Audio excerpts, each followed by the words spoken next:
नमस्कार, छत्तीसगढ़ आज में स्वागत है आप सभी का। मैं हूं आपके साथ श्रवण तंबोले। बिहार के विधानसभा में और मध्य प्रदेश समेत दूसरे राज्यों के उपचुनाव में जीत का जश्न बीजेपी ने दिल्ली में मनाया।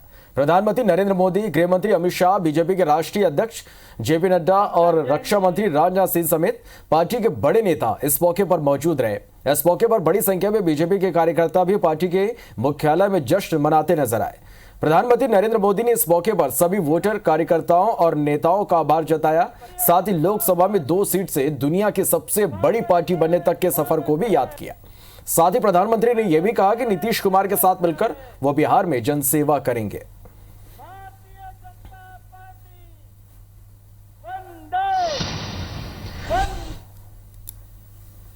आप याद कीजिए, कभी हम 2 सीट पर थे, 2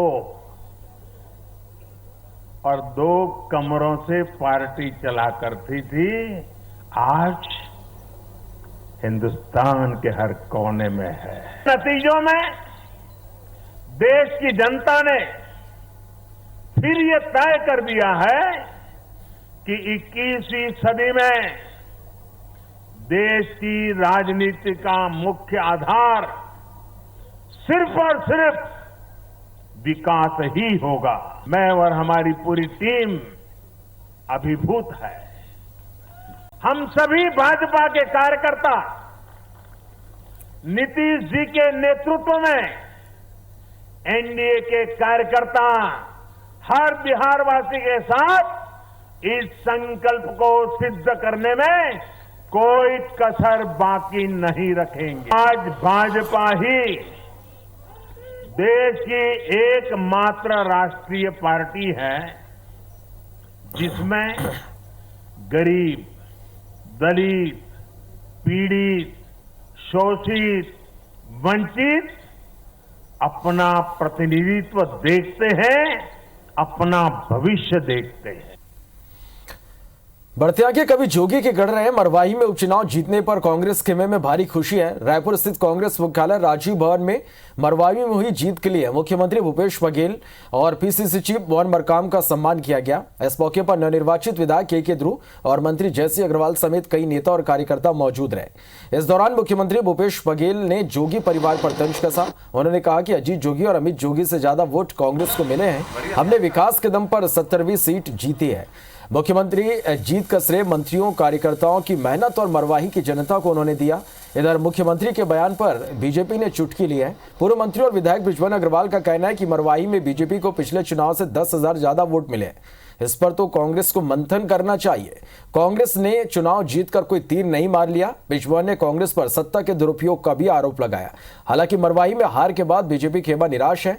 बिलासपुर सांसद अरुण साय की माने तो जेसीसीजे के वोट बीजेपी के वोट के तौर पर डायवर्ट नहीं हो पाए, इसलिए बीजेपी को हार का मुंह देखना पड़ा। इधर नवनिर्वाचित विधायक डॉक्टर के ध्रुव पेंड्रा ग्रामीण क्षेत्र के प्रभारी रहे। आबकारी मंत्री कवासी लखमा के बंगले भी पहुंचे। डॉक्टर ध्रुव ने चुनाव पूर्व से की गई मेहनत के लिए उनका आभार जताया।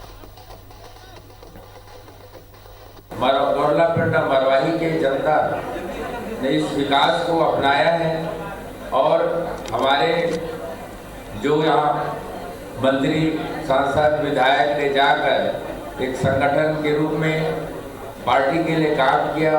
वो भी जनसेवा के रूप में आगे जारी रखेगा। तो बात आई कि ये बाहरी है, वो लोकल है, उसका जवाब मरवाही क्षेत्र की जनता ने दिया। माननीय भूपेश बघेल साहब के नेतृत्व में 22 महीनों की सरकार की योजनाओं, उपलब्धियों, नीतियों को लेकर हम मरवाही की महान जनता के बीच में गए थे और मैं धन्यवाद देना चाहता हूं मरवाही की महान जनता को।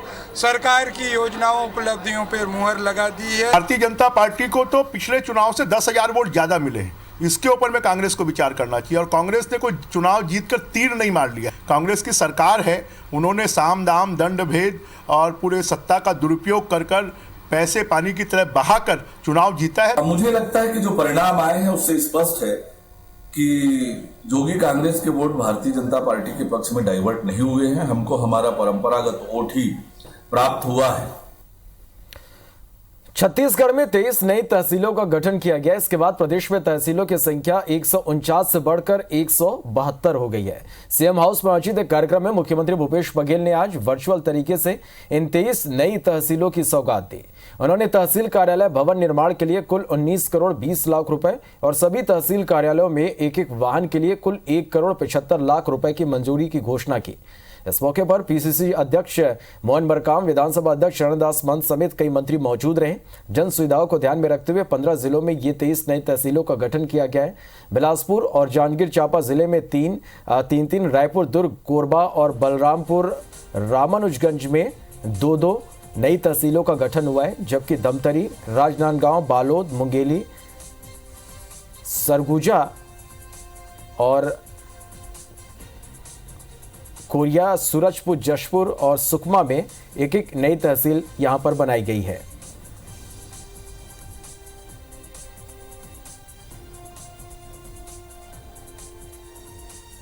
तो इन नई तहसीलों के शुरू होने से ग्रामीणों और किसानों को अपने राजस्व संबंधी मामलों के निराकरण में सहूलियत होगी।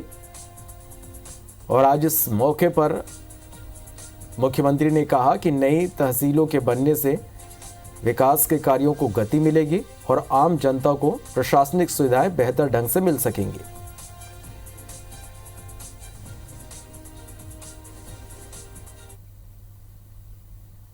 तेईस नई तहसीलों का शुभारंभ भी कर रहे हैं। नई तहसीलों के बनने से जिले में राजस्व को बेहतर प्रशासन देने में मदद मिलेगी।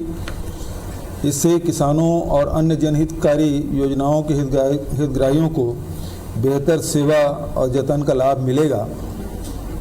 नए तहसीलों के विकास के कार्यों को गति मिलेगी और आम जनता को प्रशासनिक सुविधा का लाभ मिलेगा। मैं 23 नई तहसीलों के निवासियों को बहुत बधाई देता हूं, शुभकामना देता हूं। छत्तीसगढ़ में त्योहारों पर गिफ्ट पॉलिटिक्स का एक नया दौर शुरू हुआ है, जिसके तहत विपक्ष उपहार मांगकर या भेजकर सत्ता पक्ष को घेरने की कोशिश करता है। प्रदेश में धान खरीदी 1 महीने देरी से शुरू करने के सरकार के फैसले को विपक्ष ने किसानों के साथ अन्याय बताते हुए दिवाली पर सरकार को बारदाने गिफ्ट के तौर पर भेजे हैं। दूसरी ओर सरकार का साफ कहना है कि धान खरीदी में देर करने की उनकी कतई मंशा नहीं है, लेकिन बिना पर्याप्त बारदानों के धान खरीदी संभव नहीं है।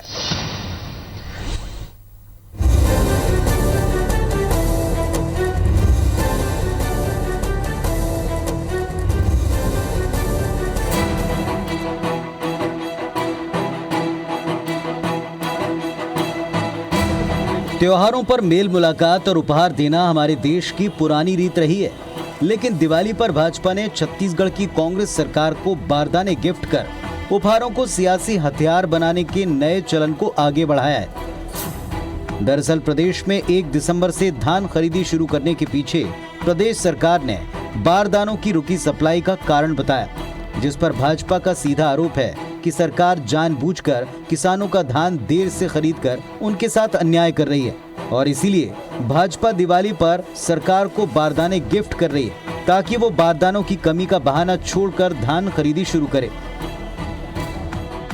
बारदाना की कमी है, केंद्र हमको बारदाना नहीं दे रही है, बारदाना का शॉर्टेज है, तो किसानों को उम्मीद थी कम से कम दीपावली के पहले कुछ धान खरीदी हो जाए।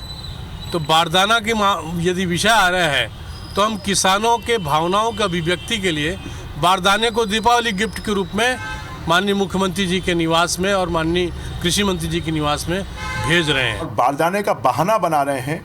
बारदाना सेंट्रल गवर्नमेंट की कोई गारंटी नहीं है कि वो बारदाना दे। बारदाना तो स्टेट गवर्नमेंट को खरीदना है, वो कहीं से भी खरीद सकती है। सेंट्रल गवर्नमेंट को पूरे देश भर में देना, ये सिर्फ बहाना मार रहे हैं। भाजपा के आरोप पर प्रदेश सरकार पहले भी कई बार अपना पक्ष रख चुकी है। मामले में मुख्यमंत्री तक बारदानों की बाधित सप्लाई की बात बताकर विपक्ष को इस मुद्दे पर ओछी राजनीति न करने की नसीहत तक दे चुके हैं। अब बारदाने गिफ्ट करने पर कांग्रेस ने एक बार फिर भाजपा पर जमकर पलटवार किया है। भारतीय जनता पार्टी के नेताओं से पूछना चाहता हूं, केंद्र में बैठी माननीय मोदी जी की सरकार लगभग 2.5 लाख जो बारदाने छत्तीसगढ़ में आने थे वो नहीं भेजे हैं। तो बारदाने भेंट करना है तो मोदी जी को भेंट करें और छत्तीसगढ़ के हित में, छत्तीसगढ़ के किसानों के हित में बारदाने छत्तीसगढ़ में उपलब्ध कराएं। वैसे प्रदेश सरकार को घेरने के लिए त्योहार के मौके पर गिफ्ट पॉलिटिक्स कोई नई बात नहीं। इसके पहले भी भाजपा महिला नेत्रियों ने रक्षाबंधन पर मुख्यमंत्री को राखियां भेजकर उन्हें शराबबंदी का वचन याद दिलाया था और अब दिवाली पर बारदाने देकर धान खरीदी के मुद्दे पर सरकार को घेरा है। देखना होगा दिवाली पर विपक्ष की ये गिफ्ट पॉलिटिक्स किसानों को क्या तोहफा दिला पाती है। राजेश मिश्रा, IBC 24, रायपुर। छत्तीसगढ़ में 1 दिसंबर से धान खरीदी होनी है। इससे पहले राज्य सरकार ने धान खरीदी के लिए निर्धारित किसानों की पंजीयन अवधि को बढ़ाकर 17 नवंबर तक कर दिया है। मुख्यमंत्री भूपेश बघेल के निर्देश पर राज्य शासन ने तारीख बढ़ाने का आदेश जारी किया है। खाद्य नागरिक आपूर्ति और उपभोक्ता संरक्षण विभाग के सचिव की ओर से प्रदेश के सभी संभागायुक्त, कलेक्टर और पंजीयक सहकारी संस्था को किसानों का पंजीयन करने के निर्देश दिए गए। इससे पहले पंजीयन की अंतिम तारीख 10 नवंबर थी। आपको बता दें कि प्रदेश में सरकार इस साल धान खरीदी का लक्ष्य 85 लाख मीट्रिक टन रखा है, लेकिन बारदाने की कमी की वजह से धान खरीदी की शुरुआत अभी नहीं हो पाई है।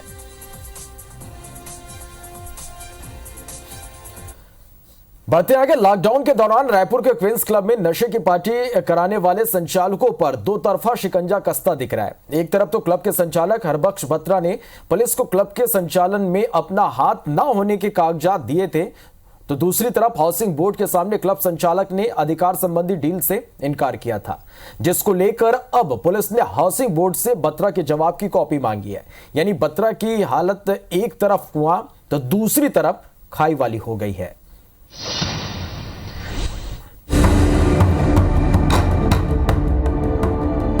अब तक अपने रसूख के दम पर पुलिस की कार्रवाई से बच रहे क्वींस क्लब के आधा दर्जन डायरेक्टर्स की मुश्किलें बढ़ गई हैं। इसकी वजह है रायपुर पुलिस की ओर से हाउसिंग बोर्ड को लिखा एक पत्र। पुलिस ने हाउसिंग बोर्ड को पत्र लिखकर हरबख्श सिंह बत्रा की तरफ से लॉकडाउन और क्लब संचालन के नियम शर्तों के उल्लंघन पर दिए विस्तृत जवाब की कॉपी मांगी है। अब यही पत्र संचालक हरबख्श सिंह बत्रा समेत एमिनेंट इंफ्रास्ट्रक्चर प्राइवेट लिमिटेड के आधा दर्जन संचालकों के लिए गले की फांस बन रहा है। दरअसल लॉकडाउन के दौरान क्वींस क्लब में पार्टी और गोलीकांड के लिए एमिनेंट इंफ्रास्ट्रक्चर प्राइवेट लिमिटेड के सभी डायरेक्टर दोषी माने जाते, लेकिन तब हरबख्श सिंह बत्रा ने पुलिस को ये कहते हुए गुमराह कर दिया था कि उसने 9 करोड़ 11 लाख रुपए में सौदा कर क्लब के संचालन का अधिकार जैन और सिंघानिया परिवार को बेच दिया है। लिहाजा क्लब के संचालन में उसका कोई हाथ नहीं है, इसलिए पुलिस उस पर कोई कार्रवाई भी न करे।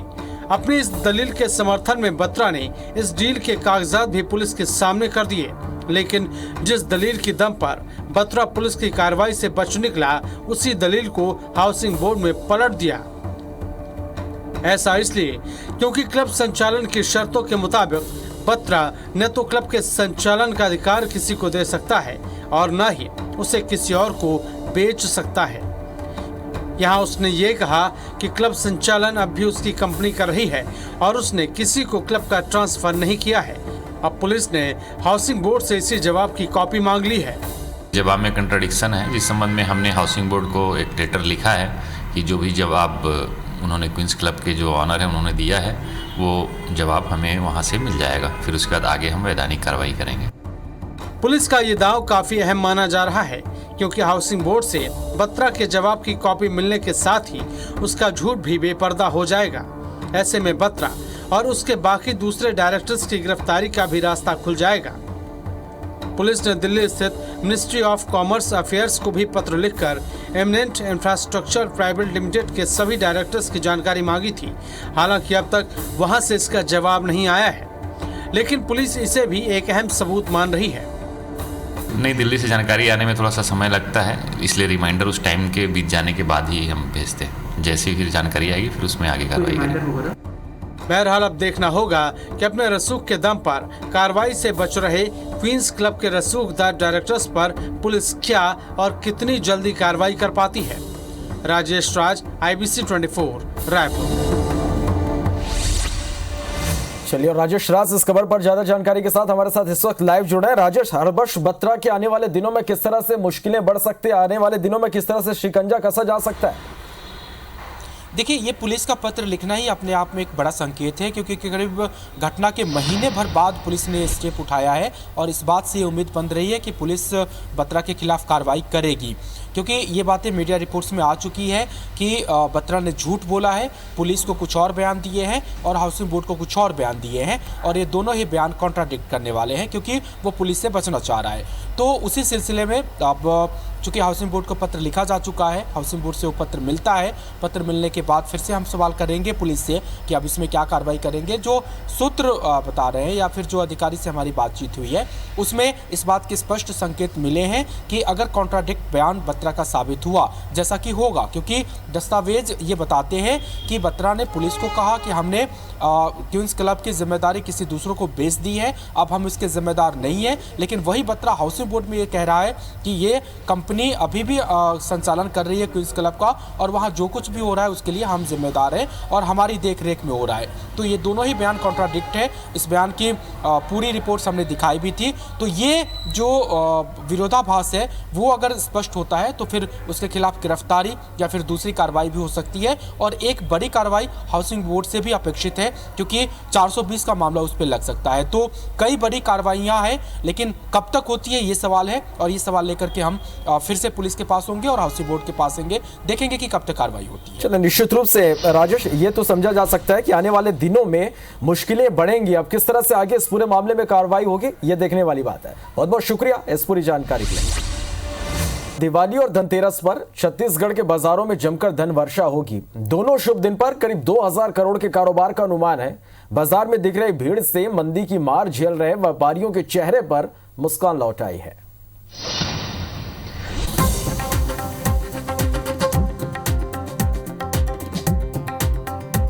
धनतेरस और दिवाली पर इस बार रायपुर के बाजारों की रौनक देखते ही बन रही है। कोरोना संक्रमण के बाद भी राजधानी के सराफा बाजार, बर्तन बाजार, ऑटोमोबाइल, इलेक्ट्रॉनिक्स, कपड़े के अलावा दूसरी दुकानों पर खरीदारों की भारी भीड़ जुट रही है।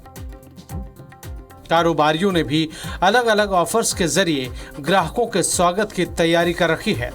जानकारों का अनुमान है कि इस बार प्रदेश में दिवाली पर करीब 2000 करोड़ का कारोबार होगा।